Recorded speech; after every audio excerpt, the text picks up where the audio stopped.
বিসমিল্লাহির রহমানির রহিম। সুপ্রিয় নবম ও দশম শ্রেণীর শিক্ষার্থী, Faruk sir MSc YouTube channel পক্ষ থেকে তোমাদের সকলকে জানাই আন্তরিক সালাম ও শুভেচ্ছা। আসসালামু আলাইকুম রহমতুল্লাহ। আশা করি তোমরা অনেক ভালো আছো। আলহামদুলিল্লাহ, আমিও ভালো আছি। আজ আমি তোমাদের নবম ও দশম শ্রেণীর বীজগণিতের 4.1 অনুশীলনের কিছু সমস্যা নিয়ে হাজির হয়েছি। আশা করি তোমরা আমার কথাগুলো অত্যন্ত মনোযোগ সহকারে শুনবে এবং আমার ভিডিওটা দেখবে। আজ আমি তোমাদের এই 4.1 অনুশীলনের বেশ কিছু সমস্যা নিয়ে কথা বলবো। তো চলো শুরু করা যাক। তো দেখো, আমাদের 1 নম্বর যে সমস্যাটা রয়েছে সেটাতে কি আছে আমরা একটু দেখি। এখানে আছে, দেখো, এই যে 7⁻3, এখানে আমি একটু কথা বলে রাখি। এই যে 7⁻3 ছিল, এইখানে এই যে 3টা দেখছো, এই 7টা আছে, এটাকে বলা হয় ভিত্তি, বা এটাকে ইংরেজিতে বলা হয় বেস।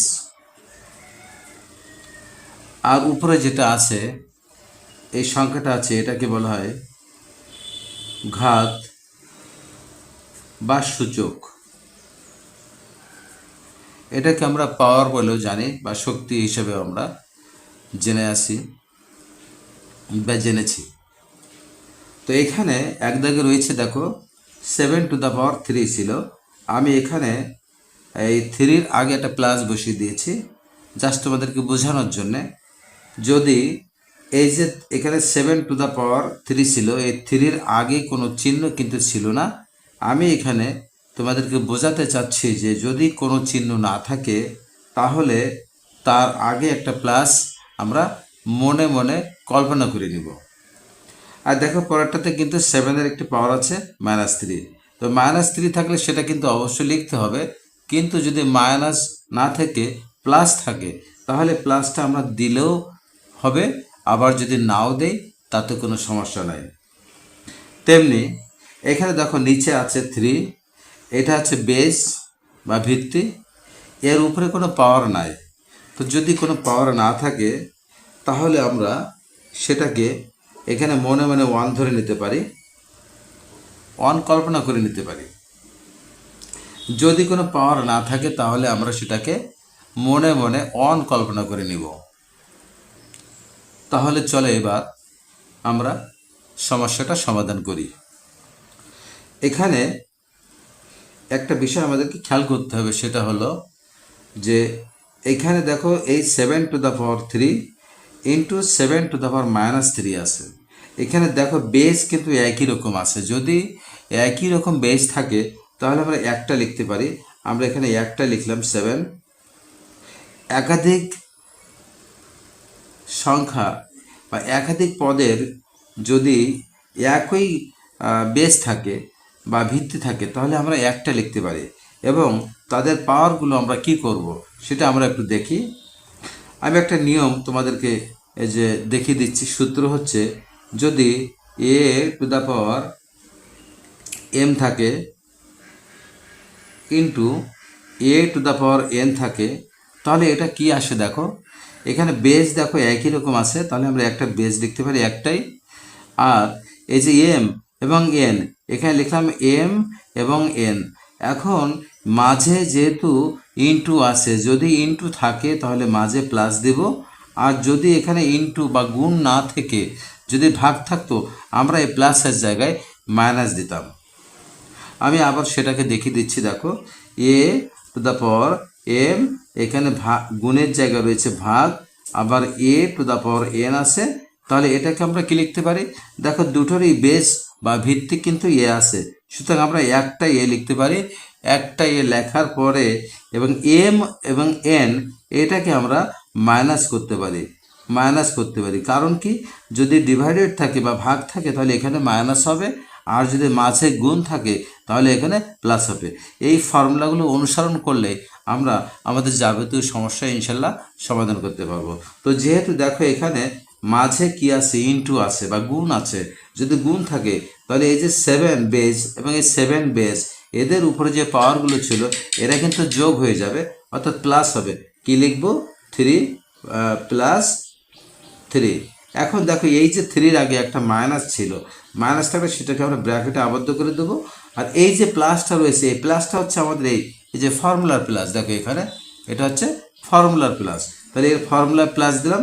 আর যেহেতু এখানে 3-র আগে একটা মাইনাস চিহ্ন ছিল, তাহলে সেটাকে আমরা এখানে মাইনাসটা বসিয়ে দিলাম এবং ব্র্যাকেটে আবদ্ধ করে দিলাম। আচ্ছা, এবার আমরা নিচে আসি। দেখো এইটারও বেস 3, এইটারও বেস 3, তাহলে আমরা একটা 3 লিখতে পারলাম। এবার দেখো এখানে পাওয়ার কিছুই ছিল না। আমি বলেছি যে পাওয়ার যদি কিছু না থাকে সেখানে আমরা 1 কল্পনা করে নিব, তাহলে 1টাকে বসিয়ে দিলাম। আর যেহেতু মাঝে গুণ আছে বা ইনটু আছে, তাহলে এখানে আমরা প্লাস দেব। আর এখানে দেখো এই 3 পাওয়ার রয়েছে কত, সূচক বা ঘাত রয়েছে -4, আমরা -4 এটাকে ব্র্যাকেটে আবদ্ধ করে দিলাম। তাহলে পরের লাইনে কি আসলো দেখো, এখানে এই মাঝে যে রেখাটা আছে আমি টেনেছি, এটাকে বলে বিভাজন রেখা। এটা কিন্তু একেবারেই সমানের মাঝ বরাবর যাবে। আমরা অনেক সময় সমানের উপরে দিয়ে থাকি, আবার সমানের নিচ বরাবর দিয়ে থাকি। আসলে এইটা কিন্তু ভুল। আমাদেরকে সঠিকভাবে করতে হলে সমানের মাঝখান দিয়ে এই বিভাজন রেখাটা টানতে হবে। আচ্ছা, এবার দেখো এখানে বেস 7 দিলাম, এখানে 3, আর এই যে প্লাস এবং মাইনাস দুটো চিহ্ন যদি পাশাপাশি থাকে তাহলে আমরা এখানে মাইনাস করে দেব আর এখানে 3 দিয়ে দেবো। এবার দেখো নিচে আছে আমাদের বেস 3, বসিয়ে দিলাম 1, এবং এখানে প্লাস এবং মাইনাস দুটো চিহ্ন যদি পাশাপাশি থাকে তাহলে আমরা মাইনাস করে দেব এবং এখানে 4 দিয়ে দেবো। একটা কথা বলে রাখি যে যদি কখনো দুটো প্লাস পাশাপাশি থাকে তাহলে সেটা কিন্তু আমরা প্লাস দেব, যদি দুটো মাইনাস পাশাপাশি থাকে তাহলে সেটাকে আমরা মাইনাস করে দেব, যদি একটা প্লাস এবং একটা মাইনাস পাশাপাশি থাকে তাহলে আমরা মাইনাস করে দেব। সরি, ভুল হয়ে গেছে, এখানে মাইনাস এবং মাইনাস দুটো একই রকম চিহ্ন থাকলে এটা প্লাস করতে হবে। আর এখানে দেখো প্লাস এবং মাইনাস দুটো চিহ্ন পাশাপাশি আছে, দুটো চিহ্ন যদি দুই রকম থাকে তাহলে আমরা মাইনাস দেব।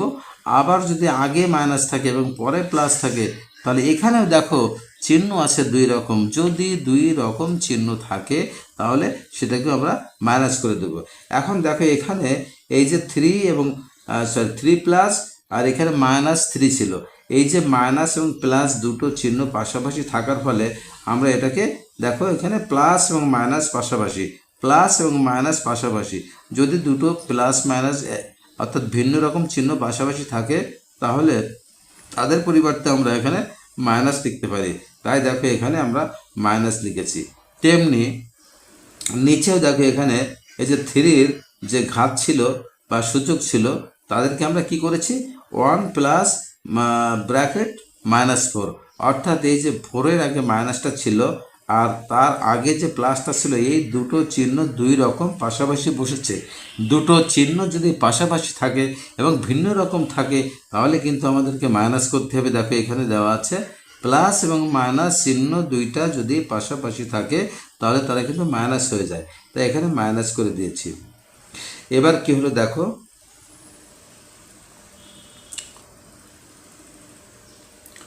এবার দেখো আমরা বিভাজন রেখাটা টেনে দিলাম এবং উপরে যে 7 ছিল 7 বেসটা লিখলাম, আর 3 এবং 3কে যদি আমরা মাইনাস করে দেই তাহলে এখানে হয়ে যাবে 0। আর নিচে দেখো 3 আছে বেস, আর 1 এবং -4 এই দুটাকে যদি আমরা বিয়োগ করে দিই তাহলে আমরা পাবো -3। এখন এটা কিভাবে হলো আমরা একটু দেখি। এই 1-এর আগে রয়েছে, 1-এর আগে কোনো চিহ্ন নাই, সুতরাং এটা হবে +1। আর এখানে 4-এর আগে মাইনাস রয়েছে, তাহলে এখানে আমরা -4 দিলাম। এখন এটাকে যোগ করতে হবে নাকি বিয়োগ করতে হবে সেটা নির্ধারণ করবে আমাদের এই চিহ্নগুলো কি আছে। যদি প্লাস মাইনাস অর্থাৎ দুই রকম চিহ্ন থাকে তাহলে এদেরকে বিয়োগ করতে হবে। আমি আগেই তোমাদেরকে দেখিয়েছি, দেখো এখানে প্লাস এবং মাইনাস দুটো যদি দুই রকম চিহ্ন থাকে তাহলে বিয়োগ করতে হবে, অর্থাৎ মাইনাস চিহ্ন হবে। তো এখানে দেখো 1-এর আগে আছে প্লাস, 4-এর আগে আছে মাইনাস, চিহ্ন যেহেতু দুই রকম আছে তাহলে বিয়োগ করতে হবে। 4 থেকে 1 যদি আমরা বিয়োগ করি তাহলে পাচ্ছি 3, এবং এদের ভিতরে বড় কোনটা আছে, বড় আছে 4, তার আগে যে চিহ্ন আছে সেই চিহ্নটা আমাদেরকে বসাতে হবে, তাই আমরা দেখো -3 বসিয়েছি। এবার খেয়াল করো 7, আমি আর একটা ফর্মুলা বলছি, যদি কখনো এক্সের উপরে 0 থাকে পাওয়ার বা ঘাত বা সূচক যদি 0 থাকে তাহলে 1 হয়, তেমনি এর উপরেও যদি একটা পাওয়ার যদি 0 থাকে তাহলে সেক্ষেত্রে 1 হয়, এটা নিয়ম। এরপরে যদি আমরা এখানে 7-এর উপর 0 বসিয়ে দিই, অর্থাৎ কোনো কিছুর উপরে যদি আমাদের কোনো বেজের উপরে যদি ঘাত 0 থাকে বা শক্তি 0 থাকে অথবা সূচক যদি 0 থাকে তাহলে সেক্ষেত্রে আমরা 1 লিখতে পারি। তো যেহেতু 7-এর উপরে 0 আছে, ঘাত 0 আছে, তাহলে এটাকে আমরা 1 লিখতে পারি। এটা কিন্তু সব ক্ষেত্রে একই নিয়ম, যদি কখনো কোনো বেজের উপরে 0 সূচক থাকে তাহলে সেটার পরিবর্তে আমরা 1 লিখতে পারি। আচ্ছা, এবার তাহলে নিচে দেখো এই যে 3 আছে, আমি আরও একটা ফর্মুলা তোমাদেরকে শিখিয়ে দিচ্ছি। সেটা হলো, যদি কখনো এরকম থাকে যে এক্স ইনভার্স 1 থাকে, তাহলে এই ইনভার্সের কারণে উপরে একটা 1 লিখতে হয় আর এর পাওয়ার লিখতে হয় 1। এই যে এর উপর 1 ছিল, 1টা লিখবো, আর শুধুমাত্র এই a⁴1টার নিচে হবে, কারণ কি, যদি কখনো ইনভার্স থাকে বা মাইনাস থাকে তাহলে তার জন্য উপরে একটা 1 দিতে হয়। তেমনি যদি আমি আরও একটা বলি, যেখানে আছে মনে করো এক্সের উপর আছে ইনভার্স 2 আছে, অর্থাৎ x⁻² আছে, যদি এরকম থাকে তাহলে তার পরিবর্তে এই যে ইনভার্স বা মাইনাস আছে, মাইনাসের কারণে উপরে একটা 1 দিতে হবে, আর এখানে এক্স ছিল নিচে, তার পাওয়ার ছিল 2, এইভাবে বসাতে হবে। তো তেমনি এখানে দেখো আছে আমাদের 3⁻³ তাহলে মাইনাসের কারণে এখানে একটা 1 দিলাম, আর তার নিচে এই 3 এবং এর সূচক আছে 3, এখানে বসিয়ে দিলাম। এবার দেখো এখানে এই লাইনটা আমি পাশে করছি, দেখো এখানে উপরে 1 আছে, মাঝে এই বিভাজন রেখাটা আছে, উপরে যে 1টা আছে এই 1-এ উপরে কিন্তু এর পুরোটা হচ্ছে লব আর এটা হচ্ছে পুরোটা হচ্ছে হর। এখন উপরে যে 1টা আছে এই 1-এর নিচে একটা 1 আমরা মনে মনে কল্পনা করে নিচ্ছি, সেটা কি লিখবো, 1/1। এবার এই যে নিচে 1/3 আছে, এটাকে আমরা ডান পাশে নিয়ে গুণ করে দিই। যখন আমরা গুণ করে দিব তখন এটা উল্টে যাবে, এর নিচে যেটা আছে 3⁻3 এটা কিন্তু আমাদের উপরে যাবে, আর এই ওই যে 1টা এখানে ছিল 1টাকে আমরা নিচে বসিয়ে দেবো। তো পরবর্তী লাইন কি আসছে দেখো, এখানে আসছে 1কে যদি 1কে যদি আমরা 3⁻3 দ্বারা গুণ করি তাহলে পাচ্ছি 3⁻3, আর নিচে 1 গুণ করলে হয় 1, নিচে 1-এর কোনো ভ্যালু নাই, সুতরাং এটা হবে 3⁻3, অর্থাৎ 3কে যদি আমরা 3 বার গুণ করে দিই তাহলে আর পাবো 27, এবং এটা হচ্ছে আমাদের অ্যান্সার। তাহলে এখানে লিখলাম 27। আশা করি আমার প্রাণপ্রিয় সকল ছাত্রছাত্রী এটা বুঝতে পেরেছে। এটা যদিও এগুলো নিচে লেখার কথা ছিল, আমি পাশে জায়গা ছিল আমি পাশে লিখেছি, তোমরা এটা ঠিক করে নিও, আমি জায়গাটাকে কাজে লাগিয়ে দিয়েছি আজ। তো এইটার পরে এইটা হবে, তারপরে এইটা হবে, তারপরে এইটা হবে, তারপরে এইটা হবে। তো দেখো আমাদের কিন্তু অলরেডি একদিকে সমস্যাটা সমাধান হয়ে গিয়েছে।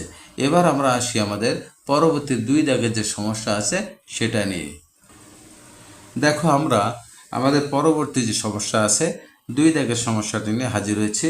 এখানে দেখো কি দেওয়া আছে, এখানে আছে √3, যদি এরকম থাকে তাহলে এটাকে আমরা এই যে রুট চিহ্ন আছে এটার ভিতরে যদি 3 থাকে তাহলে এটাকে আমরা বলতে পারি √3, কি বলতে পারি, √3 বা ঘনমূল, এইটার বাংলা হচ্ছে ঘনমূল। আচ্ছা, যদি এর ভিতরে 2 থাকতো, যদি এরকম থাকতো যে এরকম থাকতো, এটাকে কিন্তু আর 2 দেওয়ার প্রয়োজন হয় না, এটাকে বলা হয় রুট স্কোয়ার বা বর্গমূল, এটা বাংলা হচ্ছে বর্গমূল। এখন যদি 2 থাকে, সরি 3 থাকে, তাহলে সেটাকে আমরা রুট কিউব বলতে পারি। আর যদি এরকম রুট চিহ্ন থাকে তাহলে এটাকে আমরা বর্গমূল বলতে পারি। তো চলো আমাদের সমস্যাটার এই কথা বলি। এখানে দেখো বিভাজন রেখাটা আমি আগে ভাগে দিয়ে দিয়েছি। এখানে আছে রুটস 7 স্কোয়ার, আমি 7 স্কোয়ারটা লিখে দিলাম। এবার এখানে যে রুট কিউব ছিল, এই রুট কিউব থাকলে আমি একটু বলি, রুট কিউব যখন থাকবে তখন এটাকে আমরা লিখতে পারি যে 1/3। যদি রুট কিউব থাকে তাহলে সেটা কিন্তু পাওয়ারটা বা ঘাত বা সূচক 1/3 হয়ে যায়। তো এখানে দেখো রুট কিউব আছে, তাহলে এই যে 7 স্কোয়ার ছিল ভিতরে সেটা আমরা লিখে নিয়েছি, এবং তার উপরে এই যে রুট কিউব আছে, রুট কিউবকে আমরা লিখতে পারি 1/3, মাঝে কিছু নেই বলে গুণ দিব। এবার এখানে দেখো আছে 7 আছে, বেস 7টা লিখে দিলাম, তার উপরে রুট কিউব আছে, রুট কিউব থাকলে আমরা তার পরিবর্তে 1/3 লিখতে পারি। আর নিচে দেখো রুট 7 আছে, তো যদি রুট কখনো থাকে তাহলে আমরা লিখব 7, আর রুটের কারণে লিখব 1/2 বা হাফ। আমি আবারও বলছি, যদি কখনো রুট কিউব থাকে তাহলে রুট কিউবটা তখন 1/3 হয়ে যায়। এখানে দেখো রুট 3 আছে, এটা কিন্তু 1/3 হয়ে গিয়েছে। আর যদি কখনো শুধুমাত্র রুট থাকে তাহলে রুটের পরিবর্তে আমরা এই হাফ লিখতে পারি। তো দেখো এখানে পরবর্তী লাইনে কি আসছে, এখানে এই যে 7 আছে বেস লিখলাম, আর 7-এর পাওয়ার ভিতরে ছিল পাওয়ার 2 বা সূচক 2 ছিল। এই সূচক 2 কিন্তু বাইরের যে সূচকটা আছে তার সঙ্গে গুণ হবে, তাহলে 2 ইন্টু বাইরে আসছে 1/3, এটা গুণ করে দিলাম। এখানে ডট, এখানে 7 আছে, যা আছে তাই আমরা দেখে দেখে লিখলাম। নিচেও তাই 7 টু দ্য পাওয়ার হাফ লিখেছি। এবার দেখো এখানেও বেজ আছে 7, এখানেও বেজ আছে 7। আমি আগেই বলেছি বেজ মানে হচ্ছে ভিত্তি, এটাকে বাংলায় বলা হয় ভিত্তি, ইংরেজিতে বলা হয় বেজ। তো আমরা বাংলায় বলতে পারি, আবার ইংরেজিতেও বলতে পারি। তো আমি যেহেতু এখানে বেজ বলছি বা ভিত্তি বলছি, একই কথা, 7 একই রকম বেজ বা ভিত্তি আছে, আমরা একটাকে লিখে নিলাম। এইবার দেখো এখানে কি আছে, এই 2টা কিন্তু আমাদের একটাই আছে, অর্থাৎ এই 2 কিন্তু উপরে অবস্থান করছে, আর 1টা উপরে আসে, এখানে 3 কিন্তু নিচে আসে। আমি আবারও বলছি, এখানে 2 একটাই আছে সংখ্যা, তাহলে এটা কিন্তু উপরে অবস্থান। আর এখানে 1/3 মানে কি, 1 উপরে আছে এবং 3 আমাদের নিচে আছে। এখন গুণ করার ক্ষেত্রে যদি আমরা এখানে 2 ইন্টু 1/3 এখানে লিখি, তাহলে 2-র নিচে একটা মনে মনে 1 কল্পনা করে নিই, তাহলে কল্পনা করলে আমাদের কি আসে দেখো, এখানে 2 এবং 1 গুণ করলে 2 একে 2, নিচে 3 একে 3, তাহলে এটা গুণ করলে আমরা পাচ্ছি 2/3। আচ্ছা, মাঝে যেহেতু ইন্টু আছে, ইন্টু থাকলে আমরা জানি যে প্লাস হয় এবং এই পাওয়ারটা কিন্তু যোগ হয়ে যায়। ইন্টু থাকলে একই বেজের যে পাওয়ারগুলো থাকে, এই যে মানে 2/3, আর এখানে আছে 1/3। দেখো এখানে বেজ 7, এখানেও বেজ 7, তো আমরা একটা বেজ লিখেছি, এবং এর পাওয়ার ছিল এইখানে 2/3 সেটা লিখেছি, আর এখানে পাওয়ার ছিল 1/3 সেটা লিখেছি। এখন মাঝে ইন্টু থাকার ফলে আমরা মাঝে এখানে প্লাস চিহ্ন দিয়েছি, আর নিচে কি আছে 7, যা ছিল 1/2 লিখলাম। এবার পরবর্তী কাজ হচ্ছে আমাদের, এখানে আমরা ডান পাশে করে নিচ্ছি। তো এখানে 7-এর দেখো 7 আছে বেস, তার উপরে 2/3 1/3, এটাকে আমরা যোগ করবো এখন। তাহলে আমি জানি এই 2/3 এবং 1/3 এটা হচ্ছে একটা ভগ্নাংশ। যদি ভগ্নাংশের যোগ অথবা বিয়োগ করতে হয় তাহলে এদের নিচে যে হরগুলো আছে তাদেরকে লসাগু করতে হয়। তো নিচে দেখো 3 আছে, এর নিচে 3 আছে, এই 3 এবং এই 3কে আমরা যে লসাগু করি তাহলে পাবো 3, আর সেই লসাগু দিয়ে নিচেরটা ভাগ করতে হবে, উপরের সাথে গুণ করতে হবে।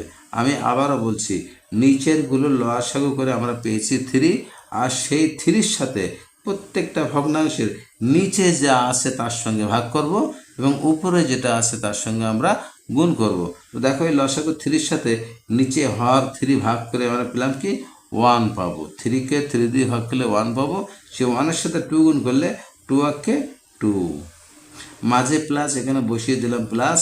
এরপরে দেখো এখানে লসাগু 3 আছে, এই 3কে এই নিচে যে ভার আছে 3 তাকে দিয়ে ভাগ করি। তো 3কে যদি এই 3 দিয়ে ভাগ করি পাচ্ছি 1, সেই 1-এর সাথে উপরে 1 গুণ করলে 1 আর 1-কে 1, আর নিচে যেটা আছে সেটা আমরা জাস্ট লিখে রাখলাম।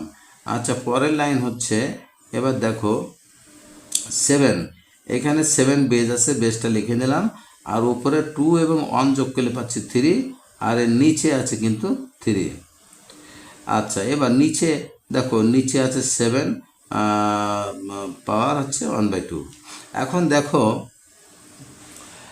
দেখো এখানে উপরেও বেস 7 আছে, নিচেও বেস 7 আছে, কিন্তু সমস্যা হলো যে আগে কিন্তু পাশাপাশি ছিল, গুণ ছিল, তাই আমরা পাওয়ারগুলো যোগ করেছিলাম। এখন দেখো এই বেস 7, এই বেস 7, তো একটা বেস আমরা লিখলাম, আর যেহেতু 3/3 এটা আর এই 1/2 এরা নিচে নিচে আছে, অর্থাৎ নিচে যদি থাকে তাহলে এটাকে বুঝতে হবে ভাগ, এবং ভাগ থাকলে অবশ্যই 3/2 এবং 3/3 এবং 3/3, আর এই যে 1/2 নিচে আছে, এটা কিন্তু নিচে থাকার ফলে এখানে মাইনাস হয়ে যাবে। তো কি হলো দেখো এখানে, আবার এটাকে আমরা লসাগু করতে পারি। লসাগু করলে আমরা কি পাচ্ছি দেখো, আমরা এখানে ডান পাশে করে নিচ্ছি। বেস আমি 7 দিলাম, এখানে 3 এবং 2 যদি আমরা লসাগু করি আমরা পাচ্ছি কিন্তু 3 এবং 2কে যদি লসাগু করি আমরা পাবো 6, সেই 6কে 3 দিয়ে ভাগ করো পাচ্ছি আমরা 2, সেই 2-র সাথে উপরে 3 গুণ করো, কী হবে 3 দুনো 6, এখানে মাঝে মাইনাস, এখানে মাইনাস।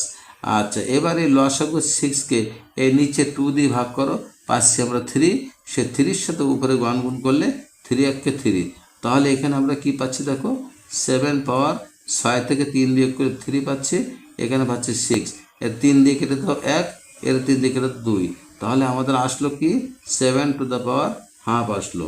এখন এই 7 টু দ্য পাওয়ার হাফ মানে কি, বা 7 টু দ্য পাওয়ার 1/2, এইটার মানে হচ্ছে দেখো আমরা এখানে এই প্রথমে দেখো এই √7 ছিল, সেটাকে আমরা ভাঙিয়ে কিন্তু 7 টু দ্য পাওয়ার হাফ পেয়েছিলাম। তো যেহেতু 7 টু দ্য পাওয়ার হাফ এখানে আছে, তাহলে এটার পরিবর্তে আমরা এখানে √7 লিখতে পারি, এবং এইটা হলো আমাদের আজকের অ্যান্সার। এবার দেখো আমরা আমাদের 3 দাগে কি আছে সেটা নিয়ে একটু চিন্তা ভাবনা করি। তো দেখো 3 দাগে আছে ব্র্যাকেট 2 ইনভার্স 1 বা 2 to the power -1 plus 5 two the power -1। এই টু দ্য পাওয়ার মাইনাস থাকলে এটাকে আমরা ইনভার্স বলতে পারি। তো কখনো কখনো ইনভার্স আমরা বলি, আবার কখনো কখনো -1ও বলে থাকি। যাই হোক, মাইনাস থাকলে সেটাকে বলা হয় ইনভার্স।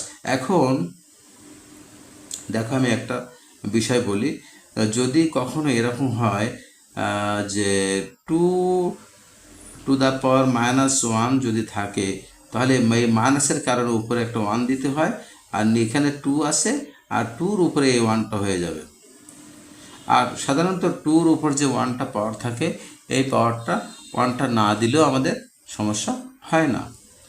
এবার দেখো আর একটা বলি, যদি এমন থাকতো যে 3 টু দ্য পাওয়ার ইনভার্স 2 বা -2 থাকে, এটাকে আমরা কি লিখতে পারি, একইভাবে এখানে যদি মাইনাস থাকে তাহলে উপরে একটা 1 দিব, দিয়ে নিচের পার্টে এখানে লিখবো 3, আর এখানে পাওয়ার ছিল 2a।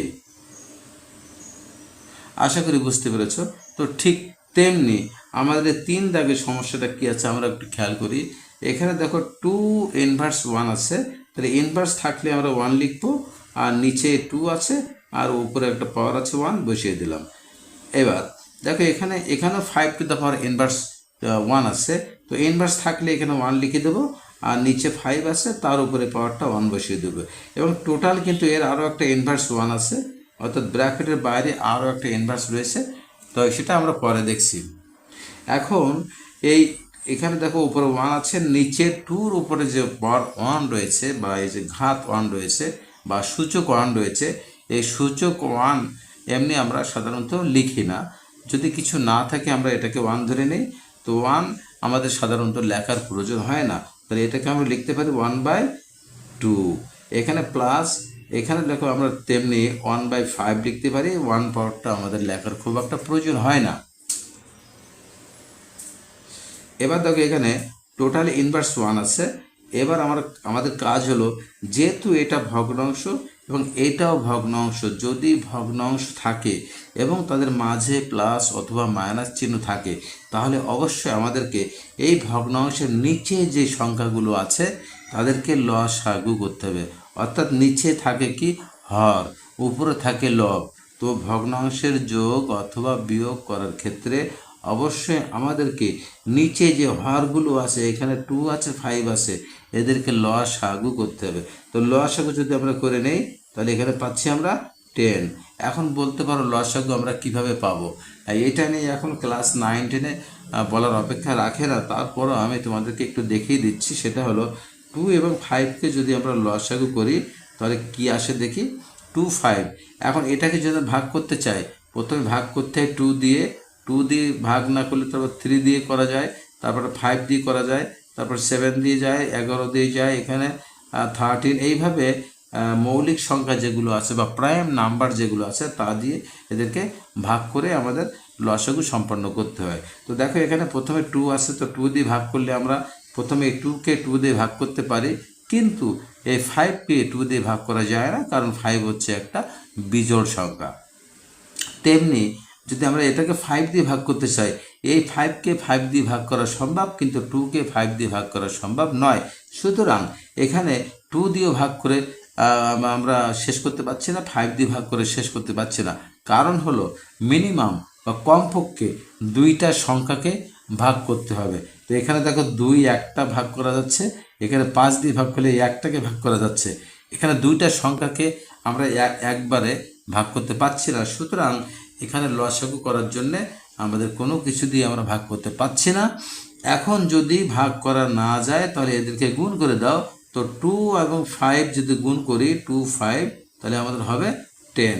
তো 10 আমরা এখানে লসাগু বসিয়ে দিয়েছি। এবার আমাদের পরবর্তী কাজ হচ্ছে এই লসাগু দিয়ে নিচেরটার সাথে ভাগ করা আর উপরের সাথে গুণ করা। আমি আবারও বলছি, লসাগু করে যেটা পেয়েছি সেটা আমরা দাগ দিয়ে নিচে লিখব, এবং এই লসাগুর সাথে নিচে যে 2 আছে সেই 2 দিয়ে ভাগ করব। তো 10কে যদি আমরা 2 দিয়ে ভাগ করি পাচ্ছি 5, আর সেই 5-এর সঙ্গে 1 গুণ করলে কী হবে, 5 1 5। আমি একটু সংক্ষেপে করে দিলাম।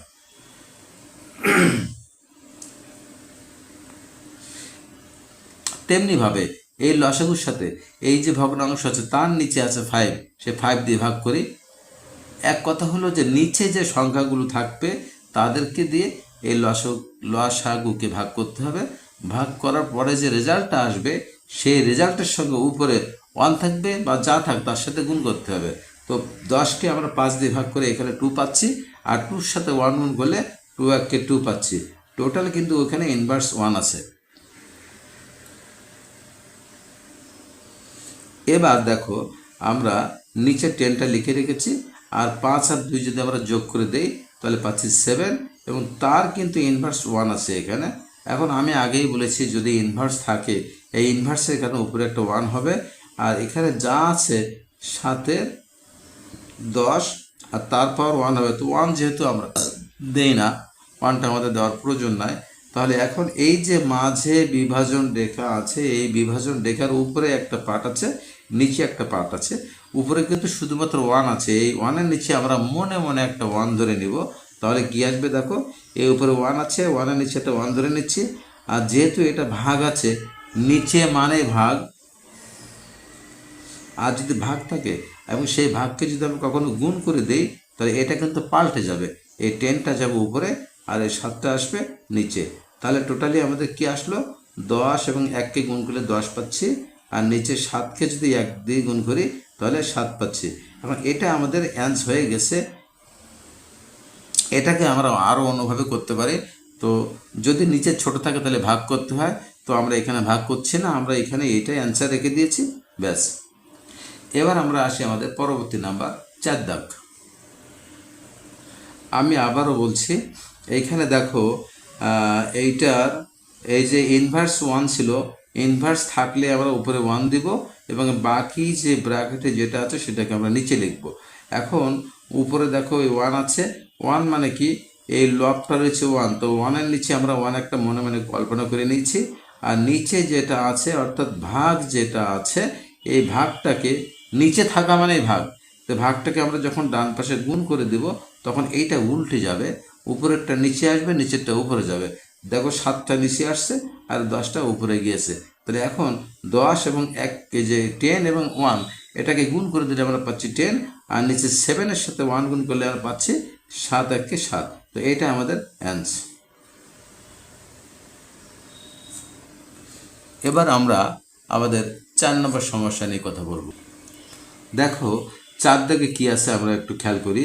এখানে ব্র্যাকেট আছে, ব্র্যাকেটের ভিতরে 2 আছে এবং সাথে a টু দ্য পাওয়ার -1 আছে প্লাস 3 ইন্টু এখানে b টু দ্য পাওয়ার -1 আছে, বা এটাকে আমরা ইনভার্সও বলতে পারি। আর টোটালি ব্র্যাকেটের বাইরে একটা ইনভার্স 1 আছে। এখন আমাদের কাজ হলো ব্র্যাকেট দিয়ে দেওয়া। এই যে 2 দেখো 2 এর উপরে কোনো এখানে সূচক নাই, তো আমরা মনে মনে 1 ধরে নিব।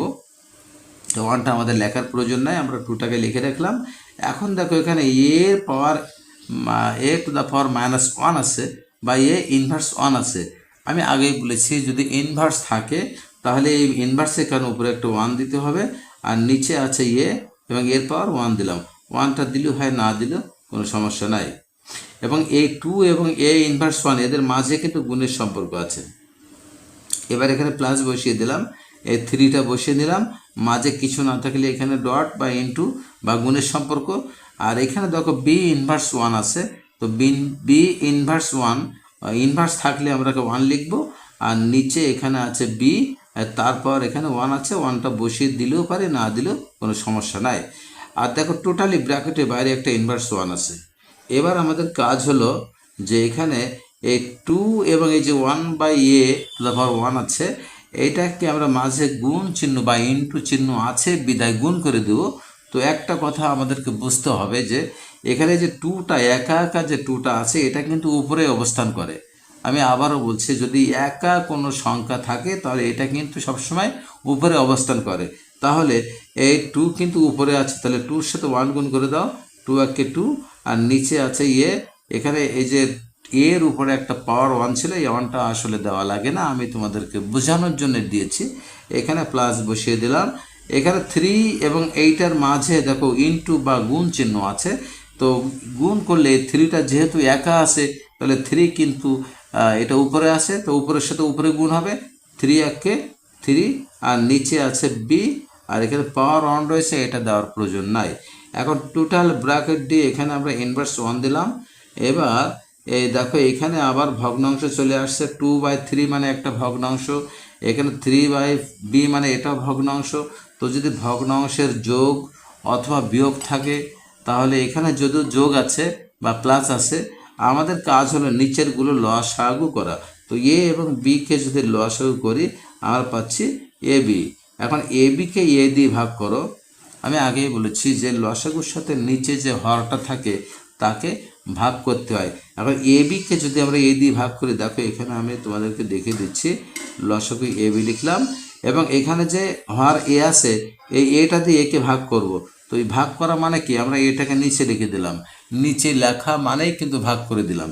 এখন এ কেটে যাবে, আমাদের থাকবে বি, সেই বি এর সাথে 2 গুণ করলে হবে উপরে 2b, মাঝে প্লাস, এখানে প্লাস দিয়ে দিলাম। এবার এই এ বিকে আবার বি দিয়ে ভাগ করব, তাহলে এ বিকে যদি আমরা এই বি দিয়ে ভাগ করি, বি কেটে যাবে, থাকবে এ, সেই এর সঙ্গে উপরে যে 3 আছে তার গুণ করে দাও, তো 3 এবং এ গুণ করলে পাচ্ছি আমরা 3a। টোটালি দেখো এখানে ইনভার্স 1 আছে। আচ্ছা আমি আগেই বলেছি যদি ইনভার্স থাকে তাহলে ইনভার্সের কারণে উপরে একটা 1 দিতে হয়, নিচে দাগ দিয়ে দিলাম। এবার এই পুরো জিনিসটা আমরা নিচে লিখলাম 2b প্লাস 3a/ab। এখন দেখো এখানে এই যে সমান বরাবর যে রেখাটা গেছে এটাকে বলে বিভাজন রেখা। আমি এখানে লিখে দিচ্ছি বিভাজন রেখা।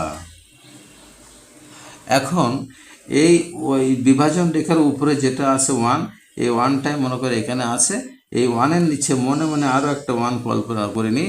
আমি আগেই বলেছি যার কেউ নাই তার এক আল্লাহ আছে, তাহলে 1-এর যে সাথে যেহেতু কেউ ছিল না তার নিচে একটা 1 এখানে কল্পনা করে দিয়েছি। আর যেহেতু এইটা বিভাজন রেখার নিচে আছে, যদি বিভাজন রেখার নিচে কিছু থাকে তাহলে বুঝতে হবে এটা ভাগ করতে হবে। তো ভাগ কিন্তু আমরা অলরেডি করে আসছি, এখানে নিচে মানে ভাগ করে আসছি। এখন এইটাকে যদি আমরা পাশে বসাতে চাই তাহলে এখানে গুণ হবে, আর এটা কিন্তু যখন চিহ্ন পাল্টে যাবে তখন নিচেরটা উপরে যাবে, অর্থাৎ এ বি নিচে ছিল এটাকে উপরে বসিয়ে দিলাম, আর এখানে 2b আর প্লাস 3 যেটা ছিল এটা বসিয়ে দিলাম। এখন আমাদের কাজ হলো যে 1-এর সঙ্গে এ বি গুণ করে দিলে হবে এ বি, আর নিচে আছে 2b প্লাস 3a, এই 3a আমরা আগে লিখলাম আর 2bটা আমরা একটু পরে লিখলাম, জাস্ট এটাকে সাজিয়ে লিখলাম, এবং এটাই আমাদের অ্যান্সার। আশা করি সবাই বুঝতে পেরেছ।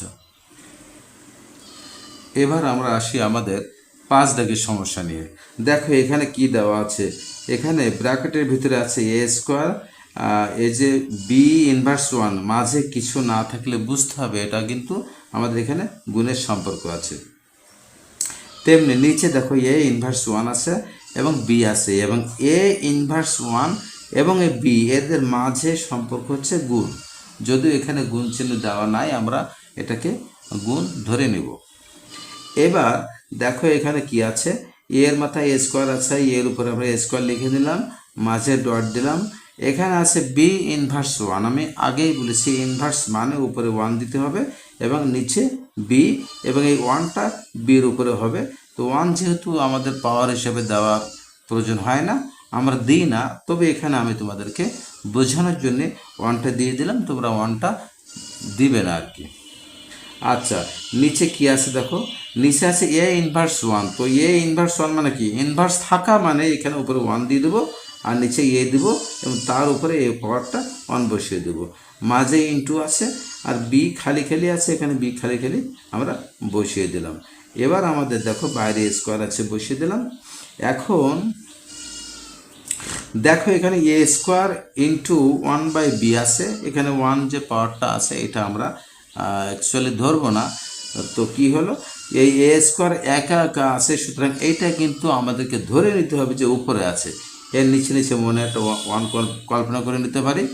তো এ স্কোয়ারের সাথে 1 গুণ করলে আমরা জানি গুণ করার সময় উপরে উপরে গুণ হবে এবং নিচে নিচে গুণ করতে হবে। তো এ স্কোয়ারের সঙ্গে 1 গুণ করলে আমরা পাচ্ছি এ স্কোয়ার, আর তার নিচে আছে বি, একে বি। আচ্ছা, এবার এখানে দেখো তেমনি 1/a টু দ্য পাওয়ার 1 আছে, 1টা দেওয়ার প্রয়োজন নাই, আর এখানে মাঝে গুণ আছে আর বি আছে একা একা। যদি বি একা একা থাকে তাহলে মনে করতে হবে যে এই বিটা কিন্তু উপরে আছে। তো উপরে যদি থাকে তাহলে এর নিচে মনে মনে একটা 1 কল্পনা করে নেব। আমরা জানি মাঝে গুণ থাকলে উপরে উপরে গুণ করতে হয় এবং নিচে নিচে গুণ করতে হয়। তো বির সাথে যদি 1 গুণ করে দিই, বি একে বি, আর নিচে এর সঙ্গে 1 গুণ করে দিলে আমরা পাচ্ছি এ একে এ, এবং টোটালি এর ক্ষেত্রে একটা হোল স্কোয়ার রয়েছে। এবার আমাদের কাজ হলো এই উপরে যে লবটা আছে আর নিচে কিন্তু হার আছে, এই জাস্ট আমি তো বোঝানোর জন্য এখানে গোল চিহ্ন দিয়েছি। এই উপরেরটাকে আমরা লিখব এ স্কোয়ার বি, আর নিচে যে ভাগ হিসাবে বি বাই এটা এখানে ছিল, এটাকে যখন পাশে লিখব তখন ভাগের ক্ষেত্রে এবার কিন্তু গুণ হয়ে যাচ্ছে। যখন এই ভাগটা গুণ হয়ে যাবে তখন এইটা উল্টে যাবে, নিচের এটা উপরে যাবে আর উপরে বিটা নিচে চলে আসবে, এবং এখানে টোটালি কিন্তু হোল স্কোয়ার আছে। এবার দেখো এ স্কোয়ার এবং এখানে কি আছে, এ আছে। তো এ স্কোয়ার এবং এ যদি আমরা এখানে গুণ করে দেই তাহলে কি আসবে দেখো। হ্যাঁ, আমরা একটা ভুল করে ফেলেছি এখানে। এখানে দেখো উপরে এই ইনভার্স 1 লিখেছি, এখানে ইনভার্স 1 না, এখানে 2 হবে। যদি এখানে 2 হয় এখানেও কিন্তু আমাদের এটা 2 হবে, এখানেও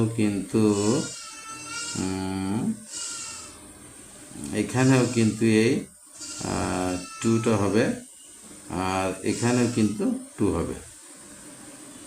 তো দেখো তাহলে কি আসছে, এখানে এ স্কোয়ার এবং এ স্কোয়ার গুণ করলে আমরা পাচ্ছি এ টু দ্য পাওয়ার 4, আর নিচে বি এবং বি গুণ করলে পাচ্ছি আমরা বি স্কোয়ার। এখন এটাকে যদি হোল স্কোয়ার করে দিই তাহলে আমরা পাচ্ছি কি, টোটালে এখানে আমি কি পাচ্ছি দেখো, এখানে ডান পাশে লিখে দিচ্ছি এ টু দ্য পাওয়ার 4 আর বাইরে আছে এ স্কোয়ার।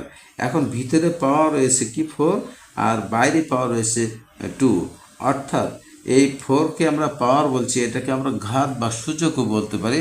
এই 4টা ভিতরে আছে সূচক, বাইরে আছে সূচক। তো আমরা জানি সূচক সূচক কিন্তু গুণ হয়, তাহলে এ টু দ্য পাওয়ার 4 দুনো এখানে 8, আর নিচে দেখো এই বি স্কোয়ার রয়েছে, বি স্কোয়ার হোল স্কোয়ার মানে কি, এখানে একবারে আমরা বি এবং 2 দুনো আমরা এখানে 4 লিখতে পারি, এবং এটাই হলো আমাদের অ্যান্সার।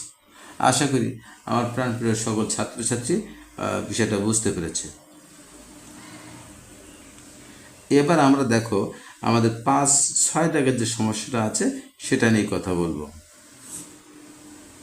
তো 6 দাগে দেখো এখানে কি আছে, আমি একটু লিখে নেই।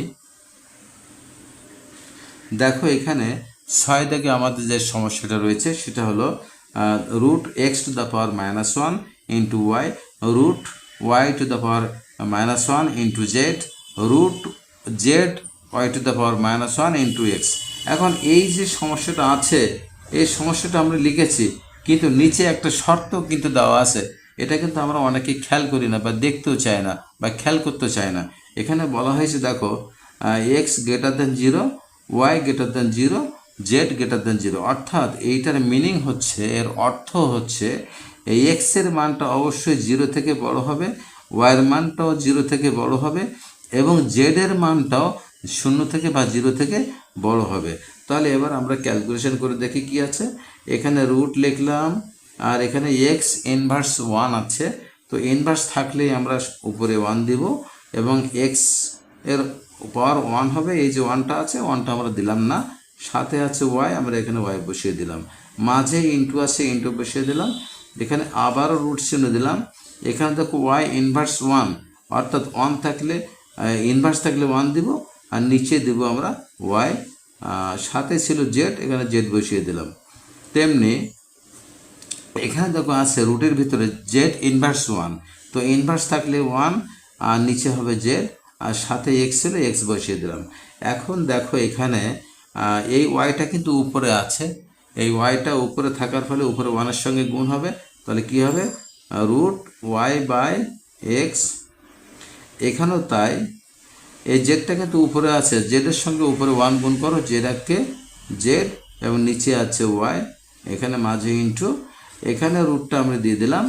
এক্সটা কিন্তু একা একা আছে, অর্থাৎ এটাও কিন্তু উপরে আছে, সুতরাং এক্সের সঙ্গে উপরে 1 গুণ করে দাও, এক্স একে এক্স, নিচে আছে জেড। এখন দেখো এখানে রুটের ভিতরে যে y by x, z by y এবং এক্স বাই জেড, এই যে সংখ্যাগুলো আছে, এদেরকে আমরা যেহেতু প্রত্যেকের আলাদা আলাদাভাবে রুটের মধ্যে আছে, সুতরাং এগুলোকে আমরা নিয়ম অনুযায়ী প্রত্যেকে এই একটা রুটের ভিতরে বসাতে পারি। কিভাবে? Y by x, z by y, x by z. এখন দেখো যেহেতু রুটের ভিতরে সবগুলো আছে, তাহলে রুটের ভিতরে যে সংখ্যাগুলো আমরা পেয়েছি, মাঝে ইনটু বা গুণের সম্পর্ক থাকায় এদেরকে আমরা গুণ করে দিচ্ছি। তো কী হবে দেখো, ওয়াই জেড এবং এক্সকে যদি আমরা গুণ করি, আমরা পাচ্ছি এক্স ওয়াই জেড। আমরা একটু সাজিয়ে লিখলাম, এক্সটাকে আগে লিখেছি, ওয়াইটাকে পরে লিখেছি, জেডটাকে একেবারে সবার শেষে লিখেছি। তেমনি নিচেও যদি আমরা গুণ করে দেই, তাহলে কি আসবে, এক্সটা আমরা আগে লিখব, ওয়াইটাকে পরে লিখব, জেডটাকে শেষে লিখব। এখন দেখো টোটালি কিন্তু এখানে রুটের ভিতরে উপরেও এক্স ওয়াই জেড আসছে, নিচেও কিন্তু এক্স ওয়াই জেড আসছে। সুতরাং এদেরকে যদি আমরা কেটে দিই, এক্স এক্স কেটে দিলাম, ওয়াই ওয়াই কেটে দিলাম, জেড জেড কেটে দিলাম, তাহলে যার সব কিছু কেটে যায় সেক্ষেত্রে আমরা 1 পাই। তো রুটের ভিতরে কি 1 হলো, আর রুট 1 মানে হচ্ছে এটার অ্যান্সার হচ্ছে 1, কারণ আমরা জানি 1কে রুট করলে 1ই পাই। সুতরাং এটা হলো আমাদের অ্যান্সার। আশা করি সবাই অনেক ভালোভাবে বুঝতে পেরে।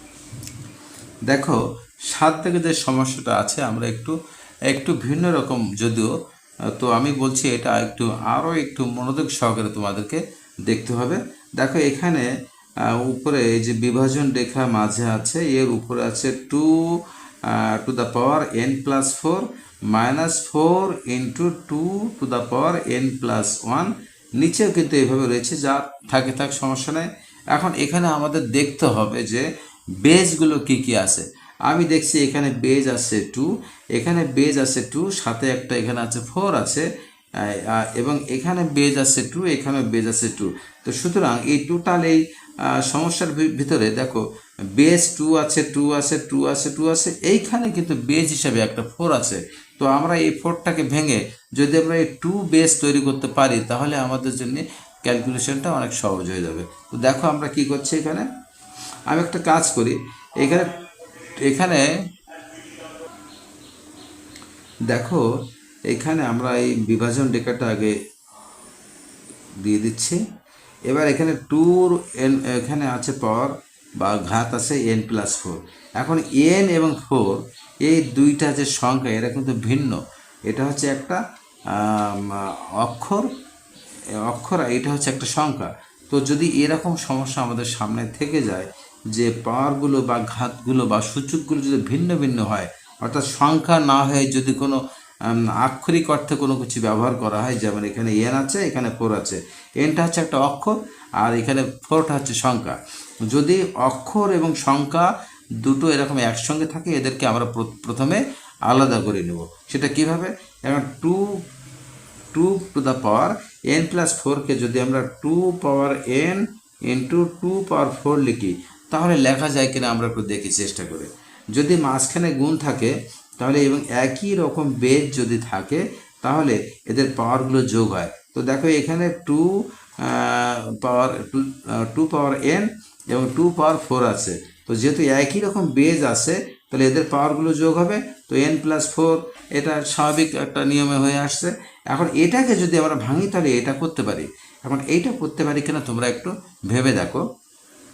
যদি কখনো বেস 2 থাকে বা বেস যাই থাকুক না কেন, যদি এদের যে পাওয়ারগুলো আছে বা ঘাতগুলো আছে বা সূচকগুলো যা আছে এদেরকে আলাদা করে লেখা যায়। যদি মাঝখানে প্লাস থাকে তাহলে মাঝে এখানে ইনটু দিতে হয়, আর যদি এখানে প্লাস না থেকে মাইনাস থাকতো এখানে আমরা ডিভাইডেড বা ভাগ চিহ্ন দিতাম। যাক, এটাকে ভাঙালে এটা পাওয়া যায়, এখানে মাইনাস। এবার এই 4টাকে যদি আমরা লিখি 2 বেস করে যদি উপরে 2 ঘাত বসিয়ে দিই তাহলে 2 2 4। দেখো 4কে আমরা এইভাবে লিখতে পারি কিনা, এই 4কে আমরা 2 টু দ্য পাওয়ার 2 লিখতে পারি, কারণ 2কে যদি আমরা স্কোয়ার করি তাহলে 4 পাচ্ছি। আমাদের উদ্দেশ্য হলো এই যে 4 বেস ছিল এই বেসটাকে আমরা 2 করে নেব, তাই কারণ অন্যগুলো এখানে সব 2 আছে, আমরা 4 এর বেসটাকে 2 করে নেওয়ার চেষ্টা করলাম এবং 2 টু দ্য পাওয়ার 2 লিখেছি। এবার এখানে দেখো 2 আছে, এদের এই যে পাওয়ারগুলো আছে বা ঘাতগুলো আছে বা সূচকগুলো আছে এদেরকে আমি আলাদা করে দিই। 2 পাওয়ার n ডট 2 পাওয়ার 1 এই লিখে দিলাম। তেমনি নিচে দেখো এখানে 2 টু দ্য পাওয়ার n+2 আছে, এটাকে আমরা লিখতে পারি 2 to the power n into 2 to the power 2। অর্থাৎ এই n এবং 2কে আমরা আলাদা করে দিয়েছি এবং মাঝে যোগ থাকার কারণে এখানে আমরা কি ইন্টু দিয়েছি। আমরা এর আগে করে আসছি যে মাঝখানে ইন্টু থাকলে মাঝে প্লাস হয়, আবার যদি মাঝে প্লাস থাকে আমরা ইন্টু করতে পারি। এবার এখানে ভাগ চিহ্ন আছে, ভাগ বসিয়ে দিলাম। এখানে 2 আছে, 2 এর পর একটা মনে মনে 1 কল্পনা করে নিলাম, তাতে তোমাদের সুবিধা হবে। এইবার দেখো এখানে দেখো আমি একটু মার্ক করে দিই, তোমরা বুঝতে পারবে। এখানে 2 টু দ্য পাওয়ার n, এখানে 2 টু দ্য পাওয়ার n আছে। যেহেতু একই যখন জিনিস আছে এবং এদের বেজও একই, সুতরাং এখান থেকে 2 টু দ্য পাওয়ার n আমরা কমন নিচ্ছি। কমন নিলে এখানে থাকবে দেখো 2 টু দ্য পাওয়ার 4 থাকবে, মাঝে মাইনাস বসিয়ে দিলাম। এইখানে থাকবে 2 টু দ্য পাওয়ার 2 আর ইন্টু 2 টু দ্য পাওয়ার 1, ব্যাস। এবার নিচে দেখো এখানে আছে 2 টু দ্য পাওয়ার n, এটাকে আমরা রেখে দিলাম। এখানে 2 টু দ্য পাওয়ার 2 এখানে বসিয়ে দিই। আর যেহেতু এখানে ভাগ আছে, আমি আগেই বলেছি যদি ভাগ চিহ্ন থাকে তো এখানে মাইনাস হবে, কারণ এদের বেস 2, এখানেও বেস 2 আছে। তো দুইটা 2 থেকে আমরা একটা বেস লিখেছি এবং এদের পাওয়ারগুলো এই ভাগ চিহ্ন থাকার ফলে এদেরকে বিয়োগ করতে হবে 2 - 1। আমি আবারও বলছি, যদি বেস একই রকম থাকে তাহলে তাদের ভিতরে একটা বেস লেখা যায় এবং তাদের যে পাওয়ারগুলো আছে এগুলো এই ভাগ থাকার ফলে পাওয়ারগুলো বিয়োগ হয়ে যায়, অর্থাৎ 2 - 1। দেখো এখানে 2 - 1 লিখেছি। এবার আমাদের কাজ হলো, যেহেতু এখানে গুণের সম্পর্ক হয়ে গিয়েছে, 2 to the power n, 2 to the power n কেটে দিলাম, উপরে থাকলো কি দেখো, এখানে 2^4 আছে, অর্থাৎ 2কে আমরা যদি 4 বার গুণ করি, এখানে যেহেতু ঘাত আছে 4, তাহলে 2কে আমরা 4 বার গুণ করি, 2 গুণ 2 গুণ 2 গুণ 2, এটা গুণ করলে আমরা পাচ্ছি কিন্তু 16। তো আমি এর পরিবর্তে এখানে লিখলাম 16, মাঝখানে মাইনাস বসিয়ে দিলাম। এবার দেখো 2^2 আছে, অর্থাৎ 2 এখানে বেসটা 2 ছিল আর এখানে ঘাত ছিল 2, তাহলে দুইবার গুণ করব, 2 দুগুণ 4, এখানে বসিয়ে দিলাম 4, আর সাথে 2কে যদি 1 করি তাহলে পাচ্ছি 2। আর নিচে দেখো এখানে 2 আছে কি 2 পাওয়ার, এখানে 2 থেকে 1 মাইনাস করলে আমরা পাচ্ছি 1, অর্থাৎ পরের লাইনে কি আসছে দেখো 16, আর এখানে 4 দুগুণ কত 8, আর নিচে 2 পাওয়ার 1 এর কোনো ভ্যালু নাই, সুতরাং এখানে 2ই হবে। তাহলে কি আসলো দেখো 16 থেকে আমরা 8 মাইনাস করে দিই, আর পাচ্ছি 8, নিচে পাচ্ছি 2, তো 2 এবং 8 কেটে দিই, তাহলে 4 পাচ্ছি। সুতরাং এখানে 4 হচ্ছে আমাদের টোটালি অ্যান্সার। আশা করি এটাও তোমরা বুঝতে পেরেছ। দেখো এটা শেষটা একটু বোঝার চেষ্টা করো। এখানে আমরা এই 16 লিখেছি, মাইনাস মাইনাস, এখানে 4 গুণ 8 করেছি, আর নিচে 2^1 ছিল, 1 এর কোনো ভ্যালু নাই, সুতরাং 2ই বসে যাবে। এবার এখানে 16 থেকে আমরা 8 বিয়োগ করেছি, 8 পেয়েছি, আর নিচে 2 ছিল, 2 রেখেছি। এই 2কে 2 দিয়ে ভাগ করলে হলো 1, আর 8কে 2 দিয়ে ভাগ করলে হচ্ছে 4, তাহলে টোটালি এখানে 1 এর কোনো ভ্যালু নাই, তো উপরে 4টা ছিল, এই 4টা হচ্ছে আমাদের অ্যান্সার। এবার দেখো আমরা আবার 8 দাগের সমস্যা নিয়ে হাজির হয়েছি। তো 8 দাগে এখানে কি আছে দেখো, এখানে আছে বেস 3, সাথে আছে m+1 ঘাত, এখানে 9 আছে, ঘাত আছে m+1, এখানে 3 আছে, ভিতরে ঘাত আছে m, বাইরে ঘাত আছে m-1, ডিভাইডেড মাঝে, আর নিচে এখানে দেখো আছে 9 এর নিচে আছে 3 বেস, ঘাত আছে m-1, বাইরে ঘাত আছে m+1। এখন আমাদের কাজ হলো যে এখানে বেজ আছে 3, এখানে বেজ আছে 3, এখানে দেখো বেজ আছে 3, এখানে বেজ আছে 9, সুতরাং এইটাকে ভেঙে যদি আমরা 3 করতে পারি তাহলে আমাদের জন্য একটু সহজ হয়ে যাবে। তো সেটা কি করব আমরা, এখানে যা আছে আমরা লিখে দিলাম m+1, নিচে আছে এই যে বেস 3 লিখলাম, আর ভিতরে ঘাত ছিল m, আর বাইরে ঘাত ছিল m-1, তাহলে এই m এর সঙ্গে আমরা যদি m-1 গুণ করে দিই তাহলে পরবর্তীতে কি আসবে আমরা দেখব পরে। আমি আগে বলেছি যে ভিতরে যে ঘাতটা আছে বা সূচকটা আছে এটার সঙ্গে বাইরে ঘাতের গুণ হবে, তো এমটা এই দেখো লিখেছি, আর বাইরে ঘাতটা এখানে লিখে দিয়েছি, মাঝে ব্র্যাকেট দিয়েছি, সুতরাং এদের সম্পর্ক হচ্ছে গুণের সম্পর্ক।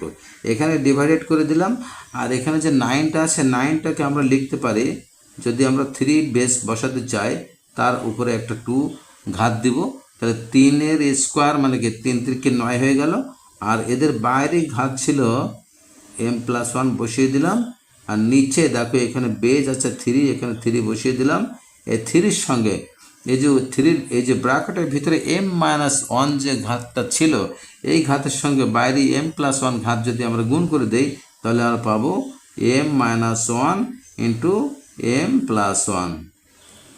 পরবর্তী লাইনে দেখো এখানে উপরে আছে 3, m+1 আমরা এখানে লিখে দিলাম, আর নিচে এই 3 বেস লিখলাম, এখানে m এর সাথে এদের পুরোটাই গুণ করে দিতে হবে, তো m এর সঙ্গে m গুণ করলে আমরা পাচ্ছি m², মাঝে মাইনাস, আর এখানে m এর সঙ্গে 1 গুণ করলে পাচ্ছি m, মাঝে ডিভাইডেড।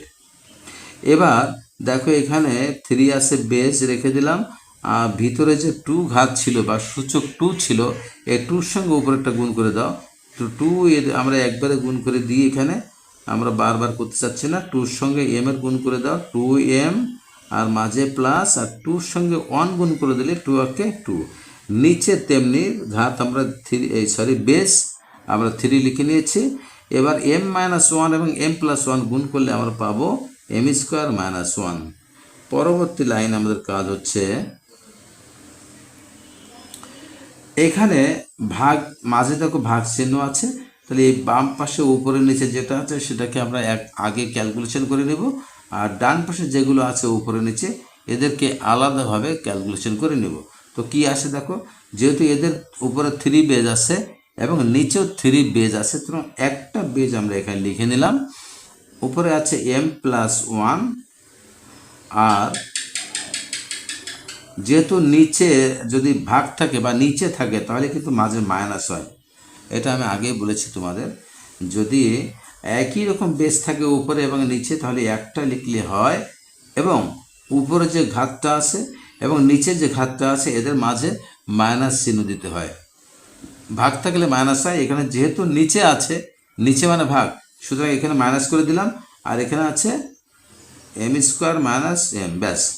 তাহলে এই এক পাশে যেটা আছে ভাগের আগে যে ভগ্নাংশ ছিল সেটাকে আমরা একটা করে নিয়েছি, মাঝে ভাগ চিহ্ন দিলাম। এবার আমাদের কাজ হচ্ছে এখানে উপরে দেখো বেস 3 আছে, নিচেও বেস 3 আছে, তাহলে আমরা একটা বেস এখানে 3 লিখে নিলাম, আর উপরে আছে 2m প্লাস 2, আর নিচে যেটা আছে এটার মাঝে মাইনাস হবে। আগেই বলেছি যখন নিচের থেকে যখন উপরে যাবে, এই যে বেস 3 আমরা একটা লিখেছি, উপরে পাওয়ারটা লিখেছি এই, আর নিচের পাওয়ারটা যখন উপরে যাবে তখন মাইনাস হয়ে যাবে, তখন হবে এই এম স্কোয়ার মাইনাস 1। আশা করি এটা বুঝতে পেরেছ। এবার পরবর্তী লাইন হচ্ছে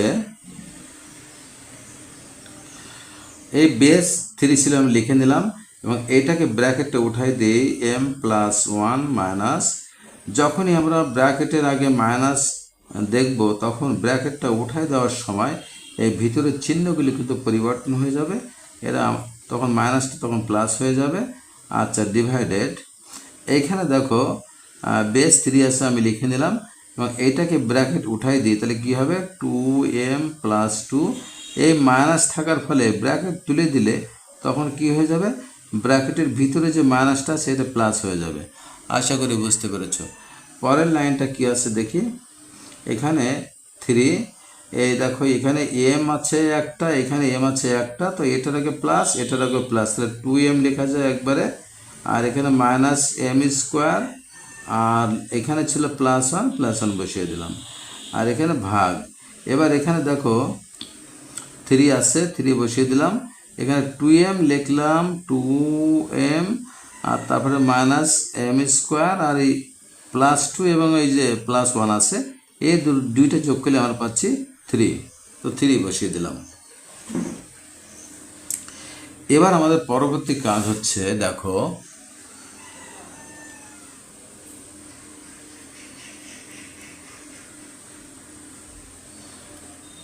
এইখানে আমাদের কাজ হচ্ছে, যেহেতু এখানে মাঝে ভাগ চিহ্ন আছে, যদি ভাগ চিহ্ন থাকে এবং তাদের বেজ যদি একই রকম থাকে তাহলে একটা বেজ এখানে আমরা লিখে নিলাম। এবার এই যে 3 যে ঘাতগুলো ছিল বা সূচকগুলো ছিল আমি দেখে দেখে লিখে নেই। এই এবারে ভাগ থাকার ফলে এখানে মাইনাস হবে, আমি আবারও বলছি মাঝে যদি ভাগ চিহ্ন থাকে তাহলে এটা কিন্তু মাইনাস হবে, তো আমরা এখানে ব্র্যাকেট দিয়ে দিই।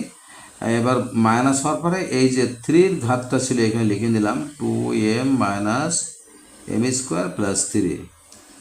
আমি আবারও বলছি যেহেতু এখানে বেস 3, এখানে বেস 3 আছে এবং এদের যে পাওয়ারগুলো আছে এদের মাঝে ভাগ থাকার ফলে এদের মাঝে বিয়োগ চিহ্ন দিতে হবে, এটা সূচকের নিয়ম। তো পরবর্তী লাইনে কি করি দেখো, এখানে আছে বেস 3 লিখে দিলাম, এখানে ব্র্যাকেটটা উঠাই দিলি 2m minus M square plus 1, মাঝে মাইনাস বসিয়ে দিলাম। মাইনাস দিলে যদি ব্র্যাকেটের আগে মাইনাস থাকে তাহলে ভিতরের চিহ্নগুলো পরিবর্তন হয়ে যাবে, তখন 2m এই মাইনাসটা প্লাস হয়ে যাবে, তখন এম স্কোয়ার হবে, আর এই যে প্লাসটা ছিল এটা মাইনাস হয়ে যাবে। দেখো এখন আমাদের কি আসছে রেজাল্টটা, খেয়াল করো।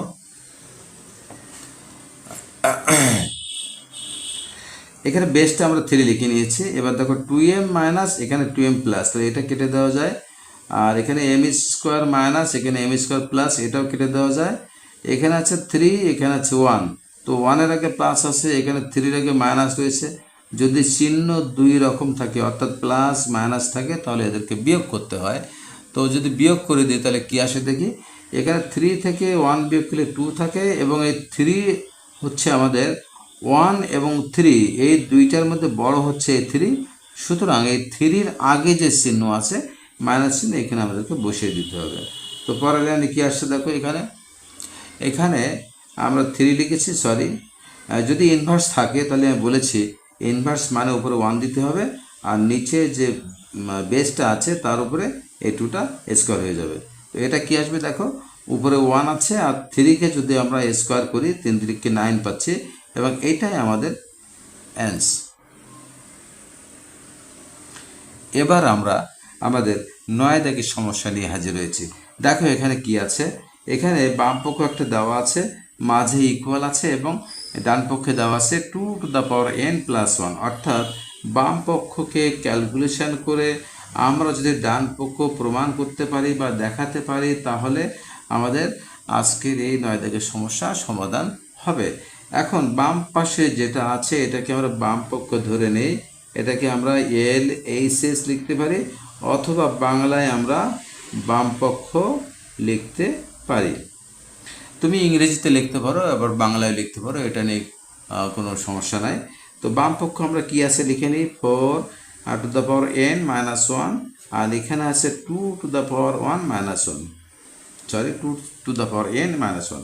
এখন এখানে আমাদের দেখো এখানে 4 আছে আর এখানে আছে 2 বেজ আছে, তাহলে এটাকে আমরা কি করতে পারি, আমরা এই 2টাকে সরি এই 4টাকে আমরা 2 করার চেষ্টা করি, পারি কিনা দেখি। তো এখানে আমরা এই যে 4 রয়েছে এটাকে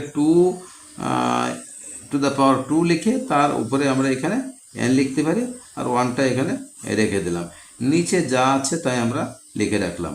পরবর্তী লাইনে দেখো এখানে এই যে 2 লিখেছি, অর্থাৎ এটাকে 2কে যদি স্কোয়ার করা হয় তাহলে আমরা 4 পাচ্ছি। তো 4টাকে আমরা এভাবে ভেঙে নিয়েছি। সুবিধা কি, কেন করলাম যে নিচে যেহেতু 2 আছে, আমরা কোনোভাবে এই 4টাকে যদি 2 করতে পারি তাহলে পরবর্তীতে আমাদের কাজের সুবিধা হবে। তাই কি করেছি, এখানে 4কে 2 করেছি, অর্থাৎ 2 স্কোয়ার করেছি, 2 2 4। এখন সূচকের ক্ষেত্রে একটা কাজ আমরা করতে পারি, সেটা হলো যে এই যে 2 এর উপরে যে স্কোয়ারটা ছিল, অর্থাৎ ভিতরে যে ঘাতটা ছিল, এই ঘাতটা ছিল 2 আর বাইরে ঘাত ছিল n। এখন আমরা কিন্তু সূচকের নিয়মে এই বাইরেরটাকে ভিতরে এবং ভিতরটাকে বাইরে নিতে পারি, এটা একটা কৌশল কিন্তু সূচকে আছে। তো 2 পর আমরা nটাকে ভিতরে নিলাম, আর এই যে ভিতরে 2টা ছিল এটাকে আমরা বাইরে নিতে পারি, আর এখানে -1 ছিল, -1 বসিয়ে দিলাম। আচ্ছা, এইটা কেন করলাম, তোমাদের মনে হয়তো প্রশ্ন আসতে পারে যে এটা কেন করলাম। হ্যাঁ, করলাম এই কারণে, দেখো নিচে 2 এর উপরে n ছিল পাওয়ার, আর আমার উপরে ছিল 2 উপরে 2 ছিল ভিতরে। তো আমি যদি এখানে নিচের সাথে মিল করানোর জন্য nটাকে এই বাইরে উপরে যে nটা আছে এটাকে ভিতরে নিতে পারি এইভাবে, তাহলে নিচের এই এটার সঙ্গে মিলে যাবে, পরবর্তীতে আমাদের কাটাকাটিতে সুবিধা হবে। তো সেই সুবিধার জন্য এটা আমরা করে নিয়েছি। এইরকম কৌশল আমাদেরকে মাঝে মাঝে বেছে নিতে হবে। তো দেখো এখানে আমরা কি করেছি, এই 2 যে ভিতরে ঘাতটা ছিল এটাকে আমরা বাইরে নিয়েছি, আর বাইরে যে n ঘাতটা ছিল এই ঘাতটাকে ভিতরে নিয়েছি। কারণ কি, এই নিচের সঙ্গে আমাদের মিলানোর জন্য আমরা উপরে করে নিয়েছি। দেখো খেয়াল করো, এই দেখো নিচে 2 পাওয়ার n আছে, তো এটাকে আমরা 2 পাওয়ার n করে নিয়েছি জাস্ট আমাদের কাটাকাটির সুবিধার জন্য। তো এবার দেখো এখানে কি আছে, আমরা এইটাকে a ধরে নেব আর এটাকে আমরা b ধরে নেব। আমি আবারও বলছি, যেহেতু বাইরে a স্কোয়ার আছে আর মাঝে এখানে মাইনাস রয়েছে, এটা আমরা a স্কোয়ার করে নিয়েছি। সুতরাং এইটাকে যদি আমরা a ধরি আর এইটাকে যদি আমরা b ধরে নেই, তাহলে আমাদের ফর্মুলা আসবে কি, আসবে a square minus b square. আমি আবারও বলছি, এই ব্র্যাকেটের ভিতরে যেটা আছে এটাকে আমরা মনে মনে a কল্পনা করে নিব, আর এটাকে আমরা b কল্পনা করে নিব, তাহলে আমাদের ফর্মুলা কি আসবে, আসবে a square minus b square. তো দেখো এখানে আমরা এটাকে a ধরে নিয়েছি আর এটাকে b ধরে নিয়েছি, তাহলে টোটালি আমাদের কি ফর্মুলা আসবে, আসবে a square minus b square. তো যদি a square minus b square formula আসে, তাহলে আমরা জানি a square minus b square সমান কি, a plus b into a minus b।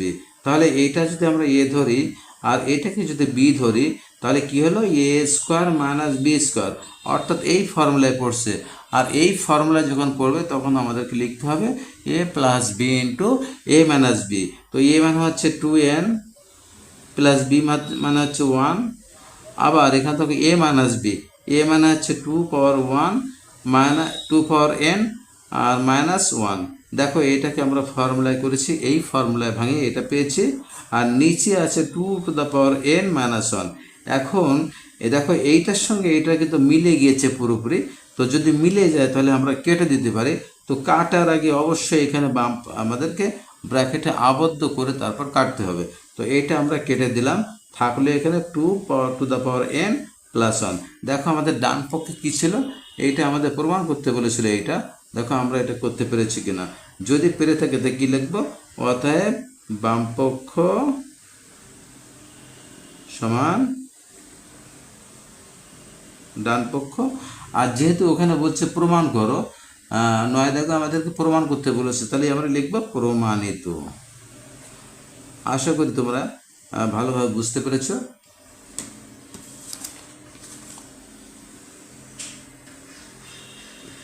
তো সুপ্রিয় শিক্ষার্থী, আজ এই 4.1-এর 1 থেকে 9 পর্যন্ত সমস্যাগুলো আমি সমাধান করার চেষ্টা করেছি। ভিডিওটা একটু লং হয়ে গিয়েছে যদিও, তবু কিছু করার নাই। তো আজকের এ পর্যন্তই আমি আর কি 1 থেকে 9 পর্যন্ত মোটামুটি তোমাদেরকে বোঝানোর চেষ্টা করেছি। যদি তোমাদের ভিডিওটা ভালো লাগে তাহলে অবশ্যই লাইক করবে, কমেন্ট করবে এবং শেয়ার করবে। বিশেষ করে বন্ধুদের মাঝে শেয়ার করবে। আর সাবস্ক্রাইব তো করবেই, আর বন্ধুদেরকে করতে বলবে। তাহলে আমি যখন যে ভিডিওটা আপলোড করি তখনই তোমাদের কাছে সবার আগে পৌঁছে যাবে। তো আজকের এই পর্যন্তই। সবাই ভালো থেকো। পরবর্তীতে আবারও দেখা হবে নতুন কোনো ভিডিওতে। ততক্ষণে সবাই ভালো থেকো, সুস্থ থেকো। আল্লাহ হাফেজ। আসসালামু আলাইকুম রহমতুল্লাহ।